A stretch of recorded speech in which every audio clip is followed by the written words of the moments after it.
This devotion is for December 21st. And the messianic prophecy that we're looking at today is from the book of Isaiah, chapter 50. And the words are, I offered my back to those who beat me, my cheeks to those who pulled out my beard. I did not hide my face from mocking and spitting. And I know this is an obscure verse to be looking at just days before Christmas, but it is one of the messianic prophecies, and I guess there's a couple things that I want to say. First of all, when we think of Good Friday and Jesus dying for our sins, a lot of our focus is on the Romans.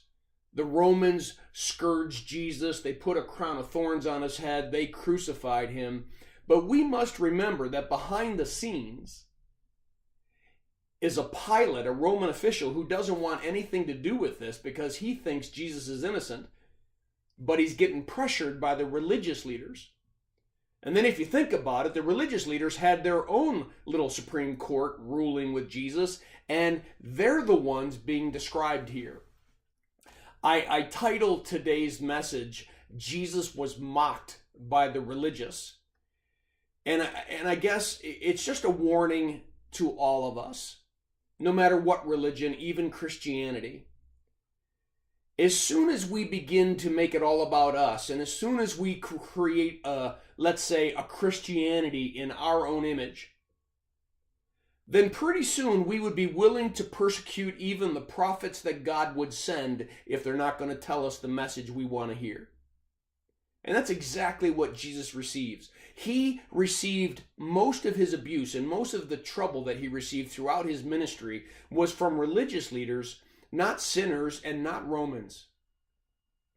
And I think that's always a warning to us religious people that we better back off. Sometimes we become self-righteous, we become pharisaical, we become better than thou, we stand up on our little pedestals and we judge the rest of humanity, when in fact we fall under the same judgment. I mean, another way of looking at this verse is look at how far Jesus would go to tell us how much he loves us, to tell us how much the Father loves us.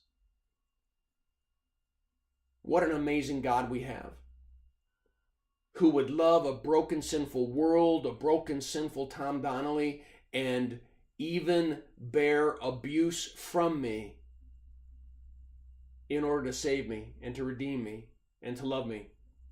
And may that be the motivation to keep us humble and the motivation for us to share a God of grace with the world around us and even bear abuse by that world because we're trying to spread the message of Jesus. Well, I encourage you to read the devotion that's attached, and I pray that this devotion is a blessing to you. Have a firmly rooted day.